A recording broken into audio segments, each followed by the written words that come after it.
I understand shortly after we spoke last time, you've since been fired. So, do you want to maybe just walk us through what happened? Yeah, so Amazon had been retaliating against me since April, and that's whenever I had to start filing initial unfair labor practices. And ever since then, they would always scrutinize my work very heavily, and they would find just something to write me up for. They do this with everybody as soon as they're on their radar.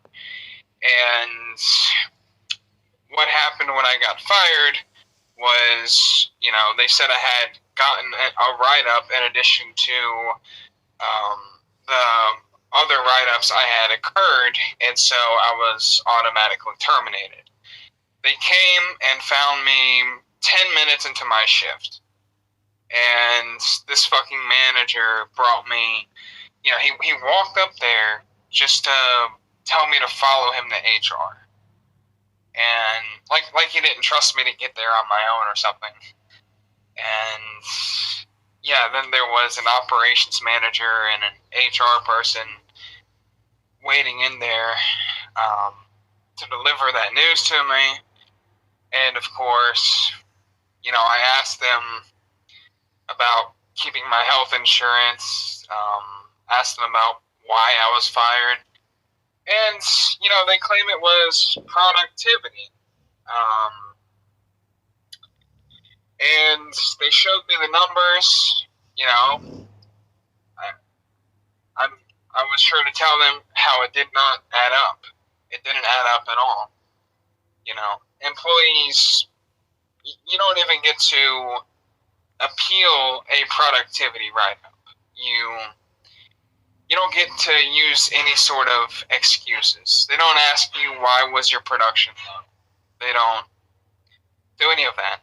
As opposed, if you would get a time off task write-up, they would ask you and give you a chance to justify that. And then they would have a disciplinary meeting. That and that write-up that I received, it came 2 weeks after they had issued it. So imagine you get wrote up, 2 weeks ago, and then they take that long to tell you. Almost like they were just sitting on it and waiting. Yeah, just waiting for the perfect moment. You work with those same people, those same managers. You work with them every day, and then just one day out of the blue, they fire you. There have been many cases where people have been written up and then never notified, and then at the last minute they'll just be fired. I hate to say this. This just feels like, I mean, obviously it's a union busting tactic to go after like the most prominent organizer in the facility. Like that right there, we all know that that's union busting. But just the way in which they went about writing you up is also part of that union busting. And I know that John can speak to this too, because that's really what No Evil Foods did to him. It's like we would always call them ghost write ups. So it's like they would write you up, not tell you about it, not give you any opportunity to correct what they deem a problem with your productivity or behavior or whatever.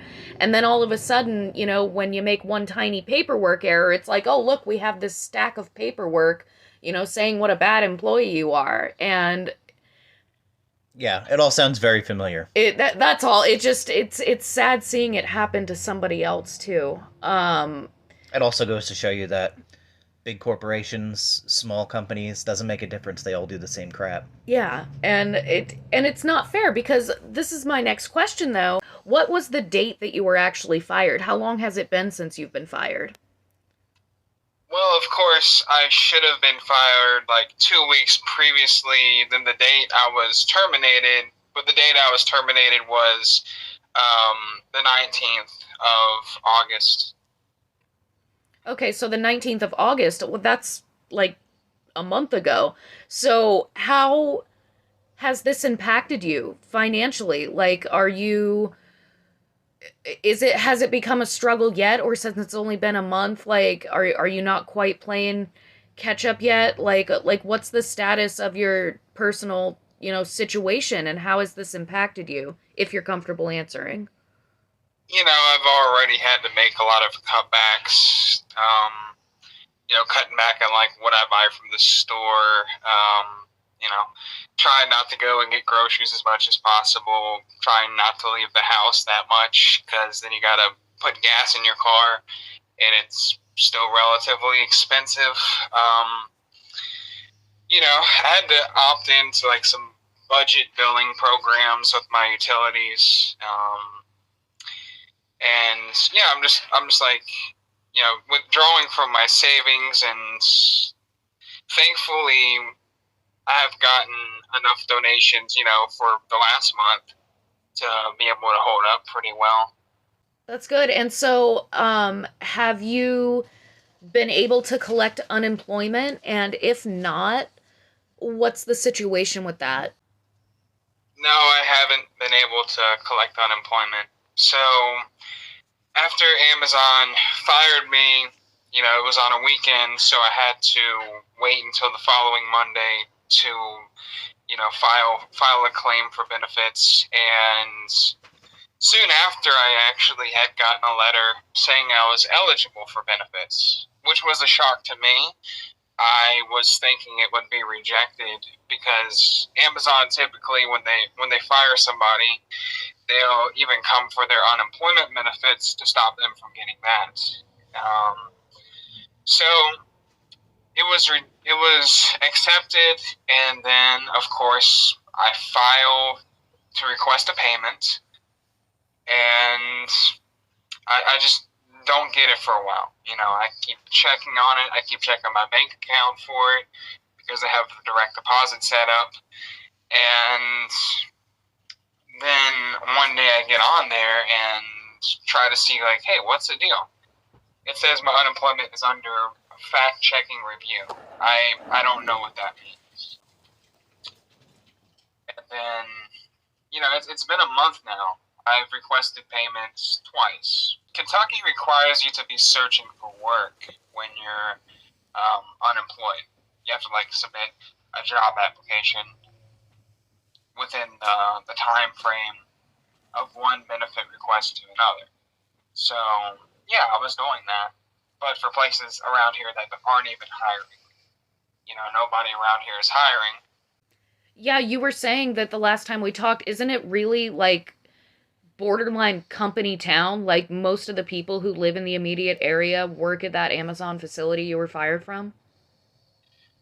There's quite a chunk, and there's 1,000 people that work at Amazon out of the 11,000 residents in Campbellsville, and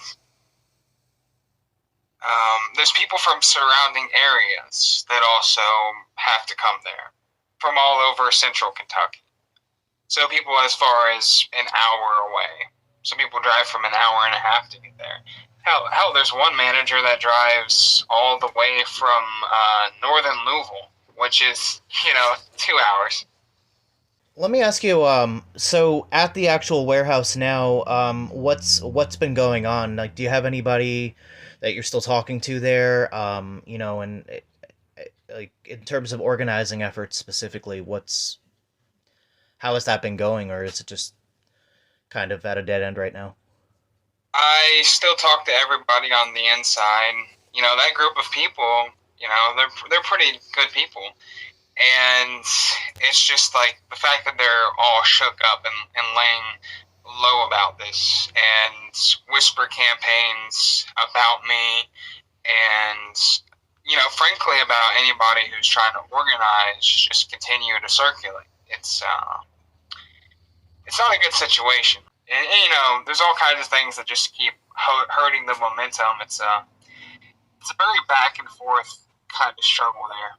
But initially, after I was fired, there were a ton of people that were just pissed off about it, and raising those concerns with management. But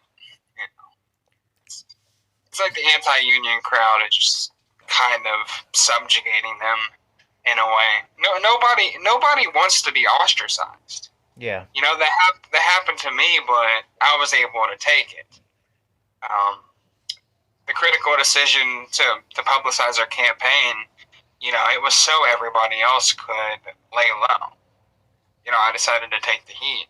So let me ask you, kind of in closing, what can people do who are listening? What can they do to support you? Yeah, I would appreciate everybody if they could, find a way to organize your own workplace. Find a way to go and contact Amazon employees and encourage them and empower them and motivate them to organize.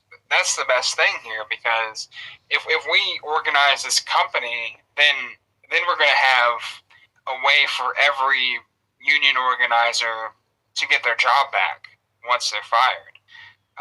We're going to have access to that grievance policy that actually helps people. We're going to have access to transparency, the transparency that will let people actually keep their jobs. It's particularly egregious when somebody gets fired at Amazon, because you don't really have readily available access to your numbers or what your productivity is even supposed to be. And I would definitely appreciate if everybody could give me a follow on social media or make a donation if you have anything to spare. I know you guys made a $60 donation to me from the first podcast, and I'm very appreciative of that. Yeah, of course, and we'll link all that at the bottom so we can try to help you out and get you through this. But yeah, this is a really disappointing turn of events. And it's really, I mean, and it's important to talk about this stuff too, because we love to celebrate the wins of organizing, and then, there's a real ugly side too, where, people lose their jobs and then they're stuck struggling with their hands in the air going, what the hell do I do now? So we're just hoping that we have all of these social media links and fundraisers down at the bottom, and we would all appreciate if you can, just give a small donation to help out our first guest, Matt. Yep, and thanks again for coming on and talking with us. Yeah, it's always a pleasure talking with y'all, and yeah, I'm gonna continue to keep this organizing committee held together, keep our weekly meetings going. Meet outside the warehouse with them if we when we need to, and just keep it going, and keep in touch with all of the other campaigns that are out there, all the other new Amazon employees who are wanting to organize, and they need a sort of mentor, you know. Yeah. Okay, well, thank you so much, Matt. We hope things turn around for you soon. Yeah, absolutely. I hope so.